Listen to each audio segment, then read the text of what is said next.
Hvorfor skal man lige sætte de der lus på? Hvorfor er det en god idé? Eller hvorfor skal man passe på, når man ikke gør det, og så sørge for at få ting og sager hævet ud af stikkontakten? Det står faktisk i den grå bog her, under det at prøve isolationsprøve. Det kan jeg selvfølgelig ikke lige se lige nu. Det står der.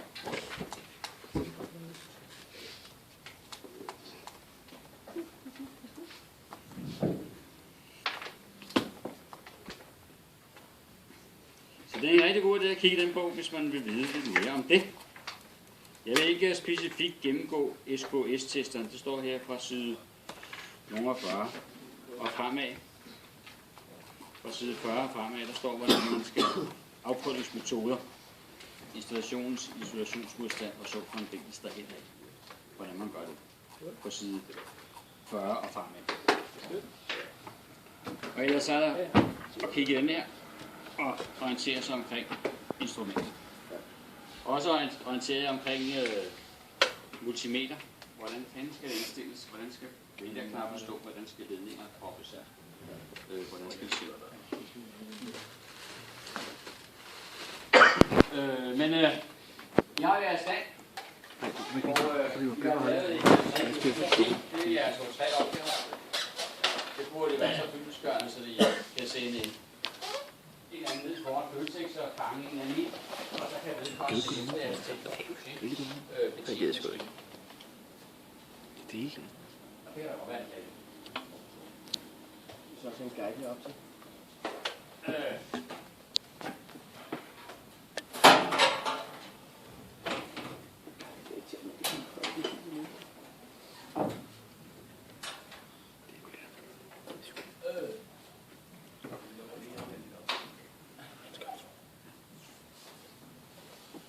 Hvordan tager telefonen gang?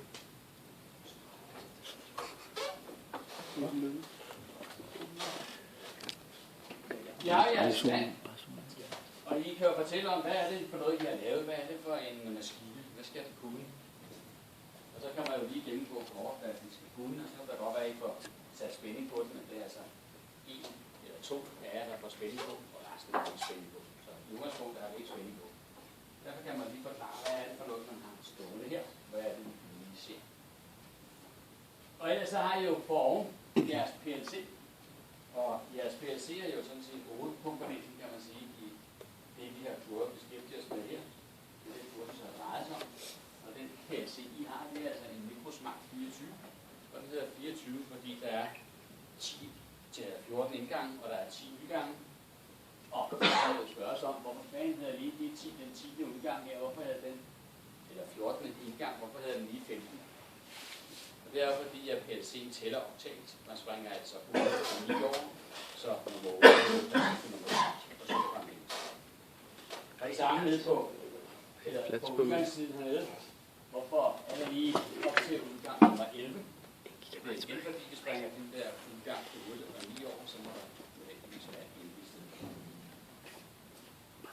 PLC'en er beskyttet med optokobler, altså en galvanisk beskyttelse, både på indgangs- og udgangssiden. Der sidder altså optokobler på hver indgang og hver udgang, således at man kan få andre spændinger direkte ind på PLC'en. En optokobler, det er en lysfølsom modstand og en lysdiode, som udgør optokoblerne. Det vil sige, at når der kommer lys i lysdioden, så belyser lysdioden en lysfølsom modstand, en LDR-modstand, light dependent resistor. Og når den her modstand er spænding, så begynder den op.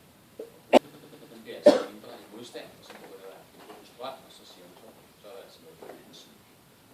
Der sidder så optokoblere på både indgangssiden og udgangssiden af PLC'en. PLC'en får 230 volt. De 230 volt, det er dem, der er lavet nede på jeres styretransformer. Og de 230 volt går til PLC'en, og PLC'en laver så selv en 5 volt forsyning til sin processor. Og så laver den også en 24 volt forsyning til indgangs tingene, som man nu skal bruge op. Den 24 volt, vi bruger igennem jeres tryk og jeres køler og hvad der ellers må være lavet på indgangssiden. På udgangssiden, ja, der sidder der en del der sidder 2 sæt udgange i klumper af 4 styks, hvor de har hver sin komme. Så man kunne altså sætte hver sit spændingsniveau på de 2 gange 4 styks. Og så sidder der også 2 ekstra udgange med hver sin komme. Det er altså potentialefri udgange. Og alle de udgange kunne man lægge det spændingsniveau på, men det var ikke til at opsætte 277 volt. Der sidder også et analog kort, både for indgangen, 2 indgange og 1 udgang. Og det analoge kort er et 12-bit kort, hvor processoren, eller hvor PLC'en er en 16-bit processor. Og det vil sige, når man har 16 bit, så kan man lave heltallet 65.535. Og hvis man har 12 bit, så kan man lave heltallet 4.095. Og det er det, som henholdsvis PLC'en omsætter, når den skal bruge sin udgang. Så omsætter den der binære kode til et analog signal, altså 0 til 10 volt signal på udgang. Det 0 til 10 volt signal, det er det, vi bruger ned på frekvensomformeren til at styre, hvad er det for en frekvensomformeren skal køre med. Og hvis den får 10 volt, ja, så kører den 50 Hz, som vi har sat den op. Og hvis den får 5 volt, ja, så kører den 25 Hz, og så fremdeles.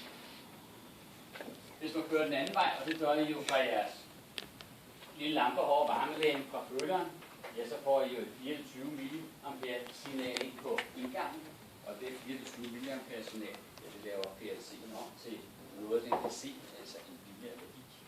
Jo, det er en analogkort, der laver op til en binær værdi, som PLC'en kan læse.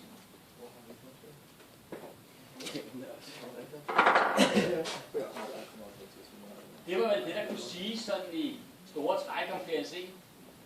Man kunne også fortælle om, hvordan arbejder den her PLC. Altså, at den har en sekventiel gennemgang hele tiden, at den hele tiden kigger på sine udgange og afstiller dem. Så kigger den på, hvad har den af indgangen, og hvad har I programmeret til. Sammensætter den indgangene og det, der er programmeret, og sætter udgangen igen. Og det gør den altså hver 20 millisekund i den samme proces hele tiden. Og det var derfor, det også er skide vigtigt, at der ikke brugte samme nummer flere gange i programmet, for det kan altid kun se på det sidste analog. Hvordan programmerer man så det her? Ja, vi har jo set det, at vi har programmeret det ved at sagt, ved at sige, at vi skal have været i forudgående trin. Vi skal have nogle betingelser. Vi må ikke stå i efterfølgende trin. Og så skal vi have et signal. Og det er sådan, vi har programmeret det hele tiden. Bortset fra trin 0, hvor vi har 20, som vi lige lægger på i en start.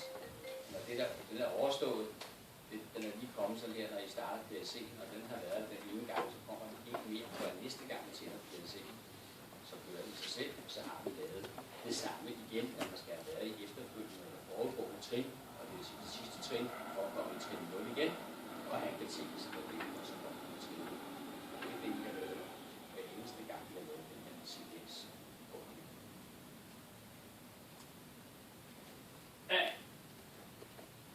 Hernede har I jeres nødstopsrelæ siddende, og nødstopsrelæet det er et dobbeltkreds redundant relæ. Her er både en styring på minus og på plus. Der har I jo fået et lille tegn, og på den tegn der kan I se, at den ene side den her er plusstyret, og den anden side er minusstyret. Det er redundant, det vil sige, at der er altså 2 hovedkredser, som skal være trukket samtidig, før I har givet indgang til jeres kreds. Og det har I jo kunne se ud igen. Så kunne I jo lægge på.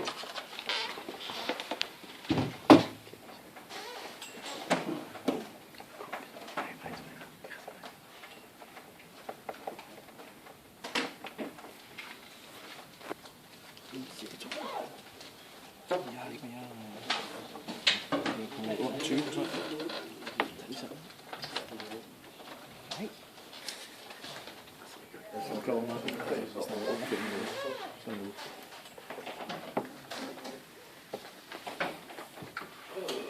Så må vi stoppe os lidt de gamle film.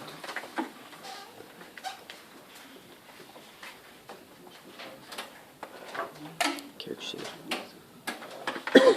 Den gamle film ligger og rundt, og jeg har set det der film. Så skal jeg pause nu. Altså pause nu. Skal der ikke være spænding? Har vi så grå på? Nej, Eller en rød på? den har bare fået her. Bare fuld. Den ligger et eller andet sted inde. Så den ligger et andet sted. Man kan ikke se.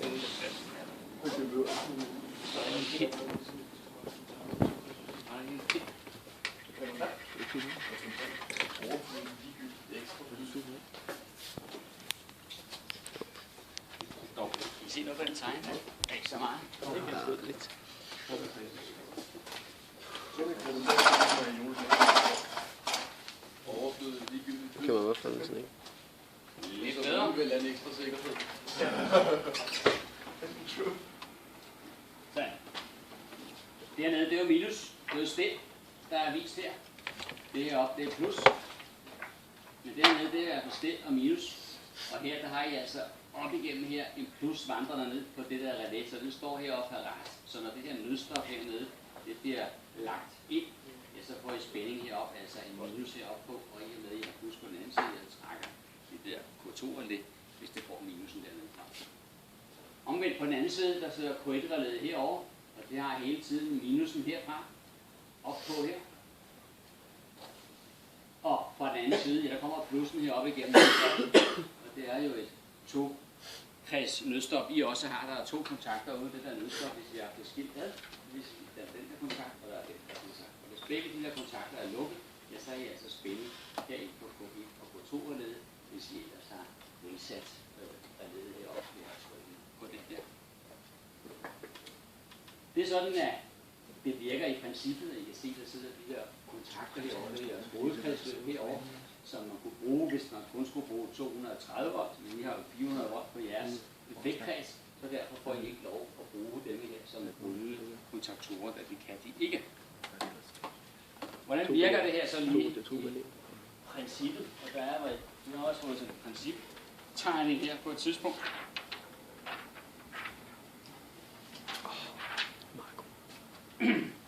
Der kunne se sådan ud. Og hvordan virker så det her nødstopsrelæ? Jo, det virker på den måde, at heroppe der har I stadigvæk jeres to-kreds, der det bare viser som et plus på begge to. Men det kunne lige så godt have været en minus på den ene og en plus på den anden, og så får det dels hernede på de her kontaktorer. Nu er det altså bare vist med en plus. Hvis det her nødstop det er lukket, og I har spænding hernede på de her to, ja, så er I også spænding på den derovre. Og hvis I trykker på den her, som er riser-knappen, ja, så får I spænding hernede på K1. Det her K1-relæ, det er et relæ med forsinket frafald. Det vil sige, så snart det får spænding, så trækker det i kontakterne, der står K1 på, de lukker eller åbner. De her over, de åbner, og de her to, de lukker.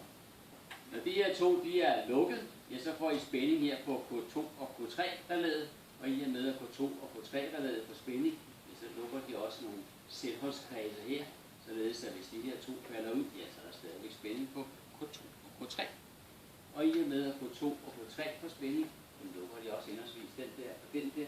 Den derovre, den er jo stadigvæk åben i et lille øjeblik endnu. Det lille øjeblik, det er slut, når de her to, de åbner og går herop og bryder her, så vil der heller ikke være spænding på K1-relæet mere, og så vil K1-relæet falde tilbage i sin udgangsposition efter den tid, det er nu stillet på, altså de her kontakter, de er åbne, og den der kontakt, den derovre, den vil lukke igen, og nu har jeg så spænding ned igennem kredsen.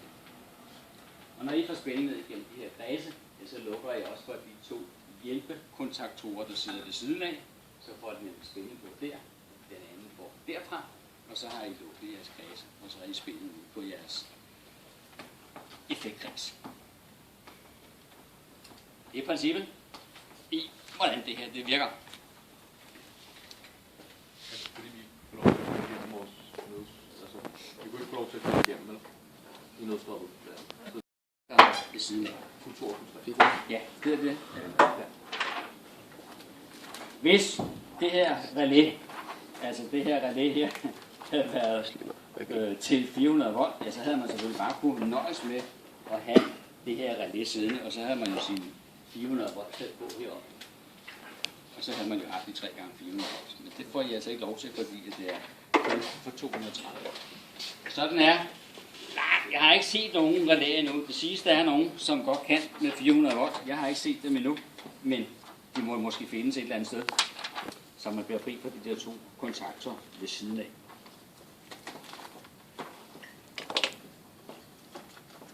Men redundant nødstopsrelæ. Hvis det er sådan, at maskinen er rigtig særlig farlig, så kunne det også godt være, at man skulle have brug for diversitet, altså forskellighed i sin opbygning af sine sikkerhedskreds, nødstopskreds. Og diversitet betyder altså, at man bruger 2 forskellige fabrikater, eller man bruger 2 forskellige typer. Det kan godt være samme fabrikat, men forskellige typer. I stedet for, så har man også diversitet. Og det er for ikke, at det skal fejle samtidig. Hvis man brugte 2 af samme type, og man har koblet 1 million gange, ja, så kom den måske fejlen på den millionte gange, som de siger, at den fejler på et andet tidspunkt. Så for ikke at teoretisk det her, for at det skal ske, ja, så sker man altså 2 forskellige typer, eller 2 forskellige fabrikater.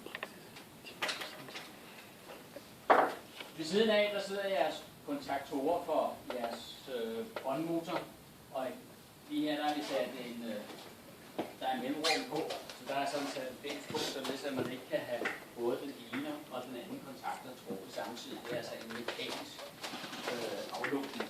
Så hvis vi trykker det ene relæ ind her, så kan vi simpelthen ikke få det andet relæ ind samtidig. Og det er den slag i bunden, der sørger for det. Så der er altså en mekanisk aflåsning af de 2 kontaktorer imellem, for at man kan både få trukket kontakterne til frem og tilbage samtidig.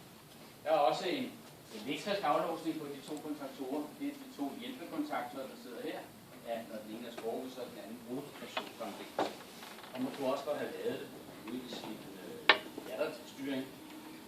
Præcis på samme måde, som man både havde det elektronisk og elektrisk, men også mekanisk. Så er man altså en tredobbesikring. En kontaktor. Hvorfor har man lige en kontaktor siddende? Jo, det har man for, at man ved hjælp af en lille styrestrøm kan styre en stor hovedstrøm. Så det er den type, vi har siddende her, det er CI-kontaktorer, og det der er 9, det siger altså, at man kan bære kontinuerligt på den store kontakt. Hvad er det, der gør, at et relæ eller en kontaktor hedder Q eller K? Vi har jo set, at på den blå dims der står der K. Og på de derinde, der står der altså Q. Men det kunne I sådan set godt have været sådan en kontaktor som den der C9, den kunne også godt have siddet her, og den ene kunne have heddet K, og den anden kunne have heddet Q. Og hvorfor hedder det lige Q og K? Det gør det altså fordi, at når det er en kontaktor, så bærer den også hovedstrøm. Så hedder den Q. Hvis det var et relæ, så bærer den kun styrestrøm, og så hedder det K. Uanset om det er samme type, der sidder. Det er altså kun noget med, at den bærer hovedstrøm, eller ikke gør det. Der er jeres styrestrømstransformer siddende her. En styrestrømstransformer skal man have ifølge 60.204 så snart at man har flere end 2 styreindretninger. Og en styreindretning, det kan være et stop eller et starttryk. Så snart man har flere end 2 af dem, så skal man have en styrestrømstransformer. Men det siger bare ikke start og stop, det er mere 2. Det er mere 2. Og spændingen på sådan en styrestrømskreds må aldrig blive større end 277 volt. Den skal beskyttes, styrestrømstransformeren, både på sekundær og på primær side, med mindre at man har købt en maksimalafbryder, som Siemens siger, at når I har vores transformer, og I har vores maksimalafbryder, så behøver I kun at købe lige præcis denne her type til den type transformer, så er det beskyttet både på sekundær som på primær side. Ellers skulle I have sat beskyttelse, eventuelle sikringer, både på sekundær og på primær side. I har jo 400 volt på primær side, det vil sige 2 gange 400 volt, 2 faser, sat dem på nummer 1 og 3, og kommer ud om sekundær side med 230 volt. I har jordet den ene side af transformeren for at beskytte jer imod den anden fejl, det vil sige, at I har lavet den første fejl i princippet selv. Vi har lagt en jordforbindelse fra den ene leder på den ene side af styrestrømstransformeren til jorden. Så nu har jeg allerede lavet den første fejl. Så allerede, når den næste fejl kommer, eller den anden fejl kommer i princippet, ja, så får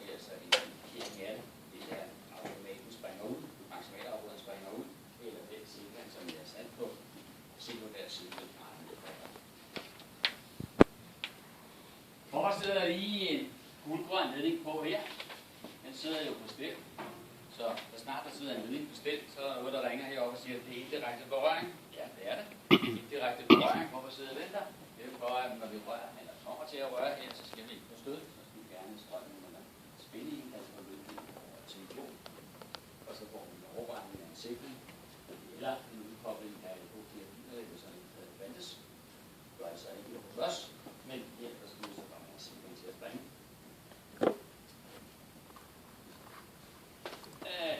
Så sidder der en frekvensomformer her.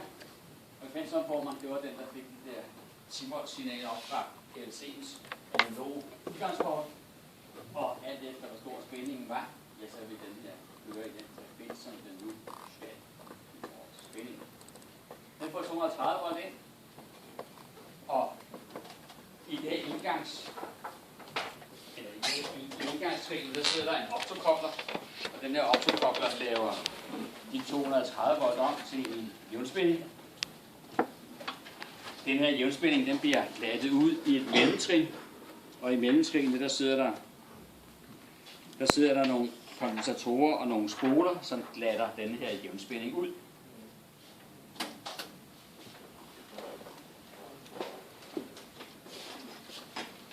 Her har vi indgangstrinet. Jeg kommer ind med vores 2 faser og 0, 230 volt, og her sidder brokoblingen, der laver jævnspænding. Jævnspændingen kommer til at se sådan her ud. Vi tager altså bare den der negative puls herhenne, og lægger den op og får den lavet positiv. Så det er jo sådan en ren jævnspænding, som bare er en lige streg. Det er sådan en pulserende jævnspænding. Så kommer den herhen i mellemtrinet, som er det her, eller deroppe på det her område her. Så glatter man den lidt bedre ud ved hjælp af spolen der og kondensatoren, der må sidde i. Kommer vi herhen til udgangstrinet, og udgangstrinet det er det her hen. Omfatter selvfølgelig også styringen heroppe, og udgangstrinet heroppe, det er jo det, der ligger lige her. Udgangstrinet består af sådan en 6-puls kobling, og her der har I den der 0-10 volt signal ind på styringen, og det er det 0-10 volt signal hernede på tyrostorerne, som angiver, hvordan takten skal være på det her, hvornår det skal åbne og lukke i forhold til frekvensen af det her, der skal køres ud hernede.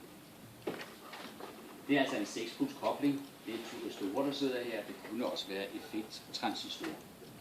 Det er også det, I kan høre nede i metroen, når den piver lidt og kører op og ned. Så kan I høre, at når frekvensen stiger, så bliver lyden højere. Og hvis den bliver højere, eller kører langsommere, så bliver det mere som en til sidst. Herinde ser I, hvordan spændingen ser ud, når den kommer ud på udgangstrinet. De 3 faser. 120 graders forskydning, 230 volt. Der ligger altså 230 volt herhenne imellem fasen.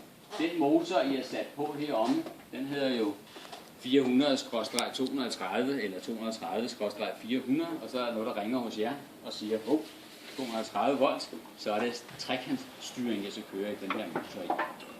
Så det er altså en trekant, som motoren er forbundet i, og det er 230 volt. Og Kurt, Ja. kunne du ikke lige forklare det der med trekant og stjerne igen? Jo. Hvornår var det så, det skulle være stjerne? Ja, hvornår var det skulle være det herinde? Det her motorer.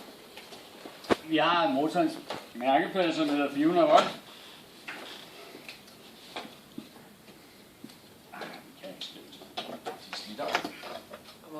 Er det den motor, du beskriver lige nu, der er Ja, forstanden? ja. Det kunne sagtens være den her. Det er den. 400/230, som kunne mærkepladen ud, eller også står der typisk 230/400. Men det er jo det samme. Og når I ser denne her spændingsoptegning på en mærkeplade, så skal I til at selv sige, okay, hvis jeg skal bruge 3x230 volt, så skal jeg forbinde den her motor i trekant. Det vil sige her, det skal selvfølgelig også være trekant. Skulle jeg havde en spænding, og det er jo den, jeg normalt har på det danske net, 3x400 volt, ja, så monterer jeg denne her motor i stjernefrekvens. Nu havde vi altså på den der frekvensomformer kun en forbindelse, der hed 3x230 volt. Det var det, der kom ud herhenne. Så nu sætter vi den i trekant. Og i og med, at vi har sat den i trekant, ja, så skal motorens klemmebræt jo også forbindes i trekant. Og det vil sige, de 6 punkter nede på motoren, der ligger der en vikling inde bag i, imellem det punkt og det punkt. Der ligger en vikling inde bag i, imellem det punkt og det punkt. og så ligger der en vikling her, som går fra det punkt og ned på det punkt. Denne heroppe, den kalder vi for U1. Den herinde, den kalder vi for V1, og den derhenne kalder vi for W1. Den, der er tilhørende hernede, den hedder U2. Den, der hedder V2, og den derhenne hedder W2. Sådan ser motorens klembræt i udgangspunktet ud, og så er det så, hvordan vil jeg have forbundet denne her? Skal den være i trekant eller i stjerne? Nu vil man jo godt have den i trekant heroppe, når det var 230 volt, så vi lægger altså en forbindelse derfra og dertil, en derfra og dertil, og en derfra og dertil. Nu har vi altså punkterne U1 forbundet med W2, V1 forbundet med U2, og W1 forbundet med V2. Det vil sige, det ser også sådan her ud ude på motoren.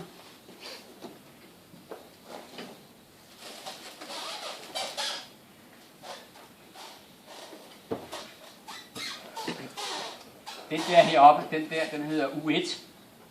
Den dernede, den hedder U2. Denne her, den hedder V1.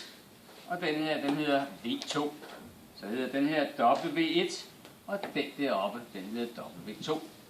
Nu er det ligesom herhenne, at I har sat de der punkter sammen, U1 og W2 sammen. Og det er lige præcis det punkt der. Og det samme sker jo herhenne, at I har U2 og V1. De to sat sammen der til punktet her, og den derhenne V1 til V2 sat sammen her. Så sætter I jeres 3 faser på her. L1, L2, L3, og så kører I i trekant med en spænding imellem faserne på 230 volt. Havde I nu skulle køre med denne her motor i stjerne, altså som 3x400 volt, ja, så havde I jo igen haft motorens klembræt siddende herhenne igen på præcis samme måde, og viklingerne igen liggende på præcis samme måde herinde. Og de samme betegnelser på heroppe.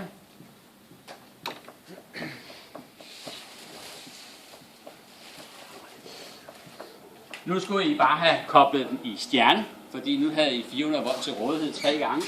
Så nu lægger I alle de her toerklemmer hernede sammen. Så nu har I muret de der toersider sammen.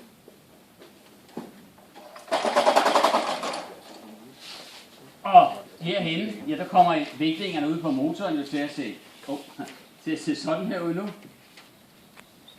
Heroppe har I U1, hernede har I U2, her har I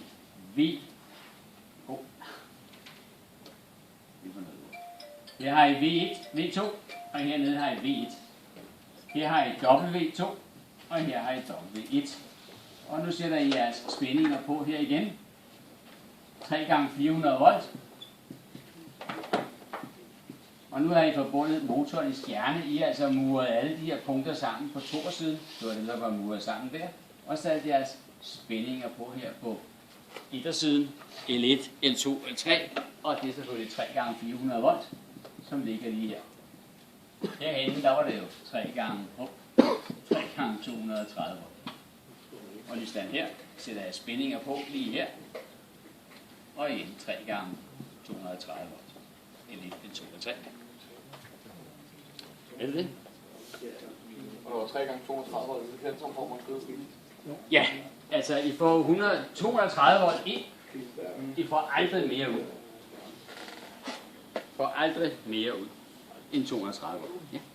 Vil de der papirer være der under eksamen, eller er det... Okay, de vil være der. De vil være. Så vi kan gå... Okay, fint. Så du kan bede om at få dem taget frem, eller jeg tager dem, fordi hvad der sker. Du spurgte om det der, om man skulle burde stå og tegne derude i hånden. Nej, det skal du ikke. Så er der rigtig meget. De vil ligge der. Okay. Men vi er enige om dernede, for lidt, hvis du lige tænder den. Ser I den nederste, det er hvor du midterste. Ja, det er før filteret, det er altså før den bliver glattet ud. Ja, det er før den bliver rigtig glattet ud, ikke? Det bliver lidt bedre end det der. Ja, men når den bliver rigtig glattet ud, så bliver den næsten helt lige, eller hvad? Nej, det gør den aldrig. Okay. Det bliver aldrig lige. Og den spænding, vi har ude herovre på den trefasede side, 230 volt side, det er jo også den, som giver EMI. Ja. Man kan sagtens have pulseret i jævnspænding. Ja, det kan man godt. Nu visker jeg lige lidt det her. Hvordan vil du så sådan noget? Ladefilter? Den der trefasede spænding, der kommer ud, nu tegner jeg kun én fase. Den ser ud sådan her, hakket, og så ligger de andre 120 grader for skudt. Den fortsætter selvfølgelig over på den anden side her. Ja, hvad gør man så? Så kører man vel den vej der. Og de andre ligger selvfølgelig for skudt, således at den ligger 120 grader for skudt. Nu er det jo meget groft tegnet i de der hakker her. Men hele tiden, det er det, der giver anledning til EMI. Det der pludselige strømspring hele tiden, eller spændingsspring hele tiden, det er det, der giver anledning til EMI. Og det er jo det, man gerne vil undgå, forplanter sig ud i resten af installationen. Og det gør man jo så ved at sige, vi skal jorde, vi skal skærme, vi skal skærme, vi skal jorde, vi skal jorde, vi skal skærme. Og gøre alle de andre ting, som vi også har skulle gøre.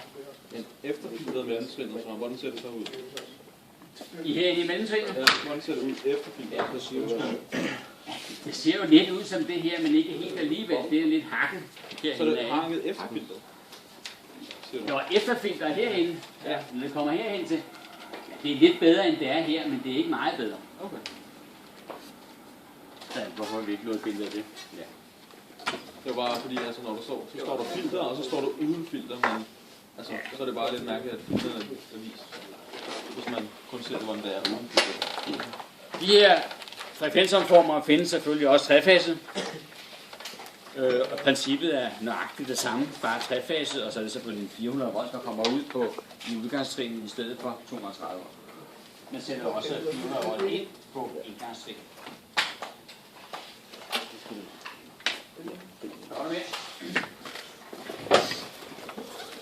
Der er jeres automatsikring. Der sidder 2 styks. Automatsikring, og det hedder C6. Det har altså en C-karakteristik, der er også A- og B-karakteristikker af automater. Og A-karakteristikken, det er vist 2 gange normalstrømmen, som er kortslutningsudløsningsniveauet. Og jeg tror, at B-karakteristikken, det er op til 4-6 gange normalstrømmen, som er kortslutningsniveauets udløsning. Her er det altså en C-karakteristik 6-10 gange normalstrømmen, som kortslutningsstrømmen er på. Det vil sige 60 ampere. For sådan en C6-automat, en 6 amperes automat, der skal det være nu i forhold til en kortslutning. En sikkerhedsautomat indeholder også en overstrømsbeskyttelse, og overstrømsbeskyttelsen begynder jo at træde i kraft, når I passerer 6 ampere, så begynder det at blive så varmt, så nu skal den til at koble ud. Og alt efter hvor stor strømmen er, ja, så vil det gå en tid, og så vil den koble ud, og så er den sikring lidt langt over. Det er sådan en sikkerhedsautomat virker. Det er altså en gruppeafbryder, og i princippet en sikring komponeret i samme komponent. Så sidder der jeres maksimalafbryder. Maksimalafbryder er lidt det samme, kan man sige. Bortset fra, at her har I en mulighed for at indstille termoområdet. Termoområdet, det kan indstilles, ligesom I er vant til det fra termorelæer, altså et område fra 6 til 4,2 ampere, eller hvad det nu kan være. Og så indstiller man, finjusterer man på en skrue til den strøm, man har brug for. Men på samme måde, så er der både en kortstrømsudløsning, og der er en overstrømsudløsning. Overstrømsudløsningen er i begge automater, altså både i automatsikring og i maksimalafbryderen, i metaller, som sidder og bliver varmet op, og på et eller andet tidspunkt, så står det klar i forhold til den indstillede strøm. Kortstrømsudløsningen, det er et relæ. Det er en elektromagnetisk udløsning, hvis relæet føler, at nu er strømmen større, end den skal være i forhold til karakteristikken, ja, så kobler den momentant. Det sker inden for en 10 sekund. Den er lille hurtigt til at koble ud.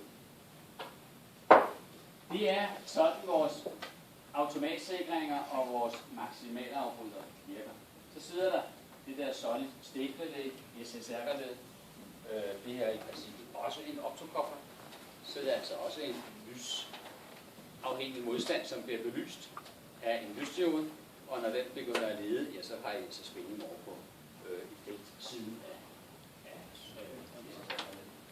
så her er altså en 230 volt spænding på, og på den anden side, der har I en fase, også en 230 volt eller 400 volt, eller andet, der har til at sætte om på det. De her relæer, de er ikke EMI producerende, ligesom jeres kontaktorer er. Heroppe der får I jo produceret IMI, både i det her skole, der sidder der, som rykker automater, som rykker kontaktoren ind, og I har også noget IMI i forhold til den gnistdannelse, der sker på hovedkontaktoren. Vi har lagt en lus på vores maksimalopbrud. Hvorfor er det, vi lægger den lus? Ja, det var jo fordi, at heroppe, der skulle du kun bruge 2 faser. Ja. Og i og med, at det er en trefaset maksimalafbrud, man har her, så vil man godt have alle bimetallerne varmet op lige meget. Så derfor har man sat de 2 af bimetallerne i serie, og lader den fase køre ned i serie med de der 2 bimetaller. Kan I også se på jeres små papirer, som I har omkring jeres stand. Ja. Og vores indstilling af termorelæet på den maksimalafbrud, vi har der, den er indstillet til... Den er indstillet til jeres styrestrøm. Den her er jo indstillet til den der styrestrøm, der nu produceres på primær side herovre. Herovre har I jo regnet ud, hvad skal jeg bruge af kilowatt, eller nej, hvad skal I bruge af effekt i form af S, altså var, ikke var, voltampere, voltampere. I forhold til det her voltampere, der har jeg strøm ud både på sekundær side og på primær side. Og det er primær strøm, som vi har regnet ud, som vi indstiller her. Og så ved vi jo godt nu, at vi har fundet ud af, at den her transformer er alt for stor i forhold til vores strøm, så derfor kan man ikke indstille den her ned korrekt. Man kan sætte det bund, om ikke andet. Sådan. Ja, nede i bunden, der sidder der nogle klemmer. Og klemmerne, de sidder der for at adskille af op imod tavlen op. Der må vi kun bruge PVT-ledninger, altså noget, der er bevægeligt. Vi ved jo, at når vi har med maskiner at gøre, så er det som regel noget, der ryster. Der er nogle stive ledninger heroppe i tavlen, der kan sidde og ryste og knække. Så derfor bruger vi kun bevægelige ledninger. Så det er altså overgangen mellem det stive og det bevægelige, hvis det skulle være. Mange gange ude på maskiner, der bruger man slet ikke bevægelige ledninger, eller der bruger man slet ikke stive ledninger, der bruger kun bevægelige ledninger. Helt i bunden, der sidder jeres skærmjordsskinne. Skærmjordskinnen kan I også se er hængt op, isoleret i de der plastikdimser, således at den er fri af bagpladen, har ikke forbindelse med bagpladen, udover med den 16 kvadrat, der nu er lagt fra skinnen og ikke på jord eller ikke på bagpladen. Det er jo fordi, at det er meningen, at man skulle bestemme det 16 kvadrat af og sætte voltmeter imellem, og så kan man se, hvad har jeg spænding af skinnen og så. Og hvis spændingsforskellen er for stor over 3 volt, ja, så skal man gøre et andet ved det, fordi så har man måske et. Vi har alle jeres skærme monteret på denne her skinne, således at de skærme kabler, der kommer ned fra frekvensomformerens motor, det siger fabrikanten jo, at frekvensomformeren, at de kabler, der er imellem frekvensomformeren og de steder, hvor de nu skal gå ind, de skal være skærmede kabler. Så det skærmede kabel, der går herop, ja, det er altså skærmet her på de klemme op på frekvensomformeren, og alle øvrige kabler, de er skærmet her. De er afskærmet i lang tid skærmjorden. Selve aflastningen, den sker altså af de forskruninger, der sidder her i bunden, og den skulle altså gerne sidde nogle fast i kabler, der sidder på i forhold til de her forskruninger. For at imødegå EMI bedst muligt, så burde de her plader også have været udlignet med hinanden. Med sådan noget fletbånd, som vi talte om på et tidspunkt. Eventuelt, eller ved hjælp af, at man havde skrabet dem rene for maling eller for andet materiale, så de får en rigtig god og stabil elektrisk forbindelse med hinanden. Og så havde lagt en forbindelse fra pladen og op på jorden, eller op på skærmjorden. Så har I jeres nødstop siddende herude, og nødstoppet, det skal jo være en baggrund og en rød pladehat, og man skal kunne slå til det med alle mulige ting og sager, man må have i nærheden, og må ikke være som de her år, hvor man skal bruge et stykke værktøj her i fingeren for at kunne trykke på de der knapper. Her skal man altså frit trykke på det. De skal sidde så let tilgængeligt som muligt, og de skal sidde så tæt som muligt, så man hele tiden kan få fat i de områder i verden, hvor der er fare på det. Så du må ikke sætte en bøjle ud over det? Nej. Jeg kunne bare gøre det mærke til, det er gjort alle steder i Tjule. Okay. Der er sat en bøjle over, som ikke kan ramme den. Ja, de må have fået lov til det. Arbejdstilsynet, hvis de sidder i områder, hvor publikum vil komme til, eller sådan noget. Så man ikke bare lige... Det er jo for, at man ikke bare lige kommer til, det må undskylde. Så er der 15 mennesker op på lombygningen. Så det er lidt pudsigt, at vi bare får lov til det. Jeg kunne bare ikke undgå at lægge mærke til det. Hvad er jeres sikkerhedsafbryder? Hvor alt jo før sikkerhedsafbryderne er efter afsnit 6, og alt hvad der er efter 60 er i. Sikkerhedsafbryderen skal altså sidde i en højde på 1,9 meter maksimalt, eller minimalt 0,6 meter over gulvet. Og der skal være en håndtag på, som er gråt eller sort, og den skal kunne aflåses i udstillingen. Og er der flere håndværkere, der skal arbejde, så kan man få anordnet og sætte på, så det er en håndværksbrug, der er lås. Og som den sidste er fjernet, så er det ikke sikkert at aflåse.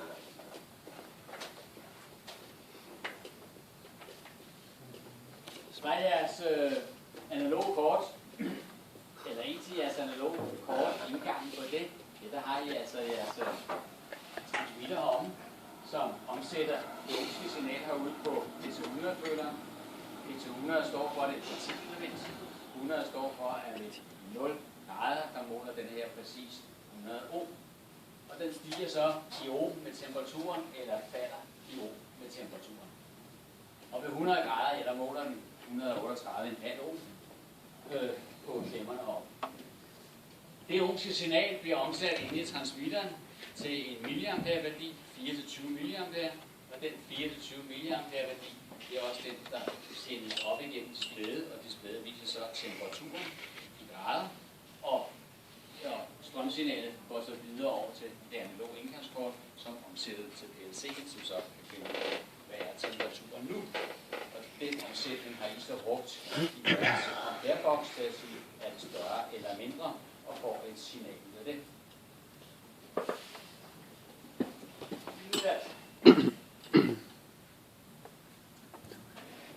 Så der er jeres føler. Vi har en induktiv føler, en optisk føler og en kapacitiv føler. Og de er alle tre nærhedsføler. Det vil sige, at materialet skal bare tæt på. Og det med at være tæt på, nogle af dem der skal være rigtig tæt på, og andre der kan det også være lidt fra. Men i hvert fald bare være tæt på. Den induktive føler, den leder, når det er et magnetisk ledende materiale, som er det kunne være forurenet aluminium, det kan ikke være kirurgisk stål, det er jo magnetisk.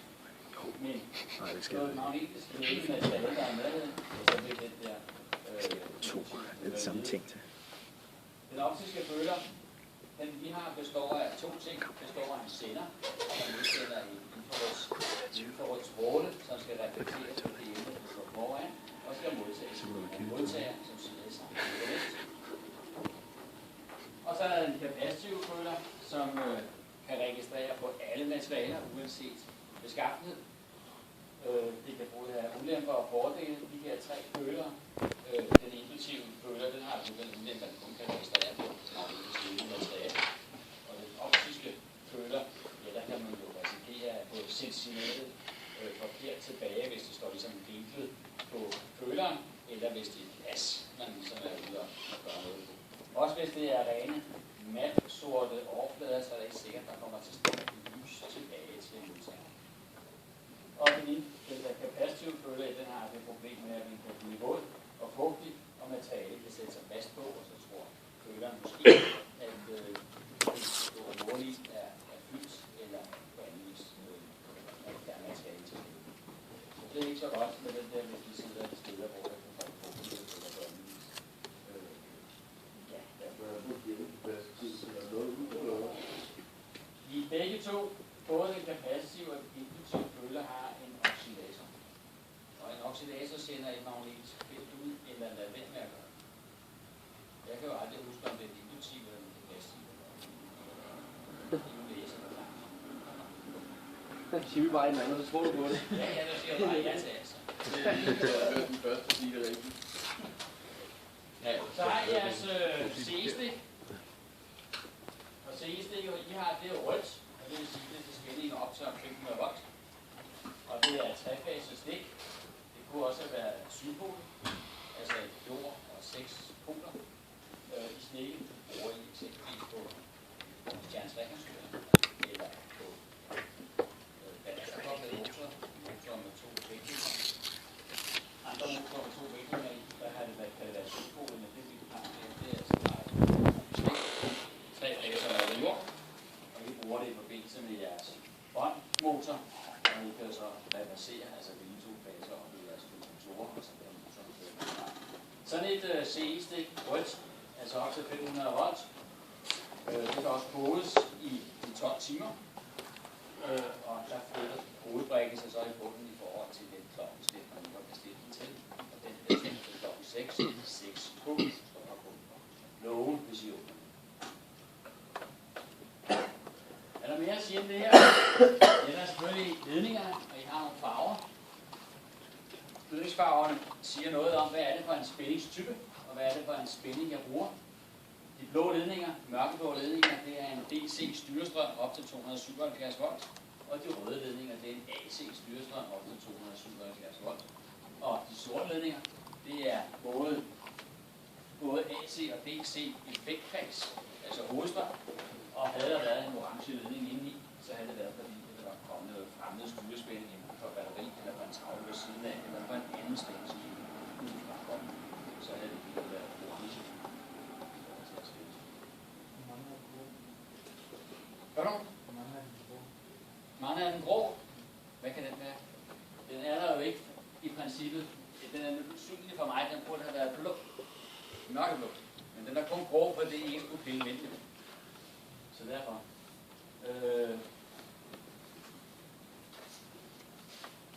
Hvorfor er der ikke...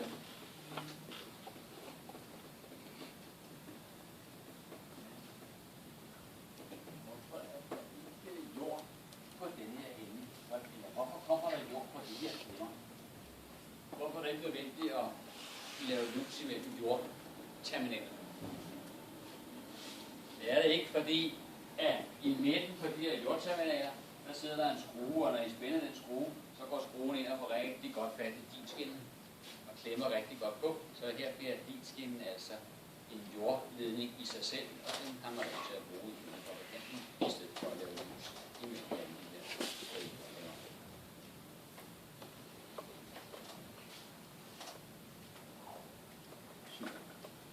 I kan risikere at blive spurgt om den der ledning, hvorfor står der nummer 72 på den? Er det nødvendigt, at der skal stå nummer på? Ja, det er det selvfølgelig, fordi at det står der for det første i 60-280-1 af ledningerne skal have et unikt nummer. Jeg ved, at den har nummer 72, ja, så har man også en mulighed for på sin tegning at sige, hvor får den der nummer 72 hen, og så kan finde den enten, hvis den kunne hoppe af, eller på anden vis, så hvis man altså præcis igen, hvor fanden den her nu sidde henne.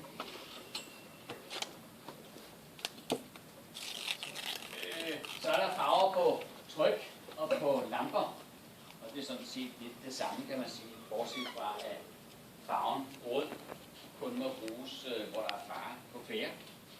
Og det gælder også i forhold til den lampe, der kunne være rød. Så hvis der er fare på færre, ja, så skal lampefarven være rød. Og hvis faren ikke er der mere, ja, så er det en anden farve, man skal bruge. Det kunne være en importørhandling, der skulle til, og så er farven måske blå. Men ellers er det generelt sådan, at starttryk er hvide. Man kunne også få lov at lave den grønne. Stoptryk, de er sorte. Man kunne også få lov til at lave den i en anden farve, hvis man har skrevet så ud af det, har aftalt det med kode. Og hvis der havde været en fejl på, for eksempel en termorelæ, hvis der havde været sådan et her, ja, så kunne man jo få en alarm eller en indikation om, at termorelæet blev koblet ud, og det kunne så være måske være en ny lampe, man havde brugt til det. Så der er altså også det her med lampefarver, lampetrykfarver og ledningsfarver i den her. Spændingsfald på maskinen må aldrig overstige 5 volt. Her er det altså lov, der er det ikke bare en teknologi, som er socialt.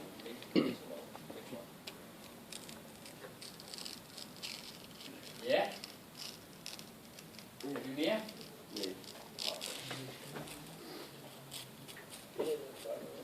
Kan vi lige tage den en gang til? Hvorfor? Det er utroligt, du kan huske så meget, Kurt. De fysik, det der. Det er noget, føler.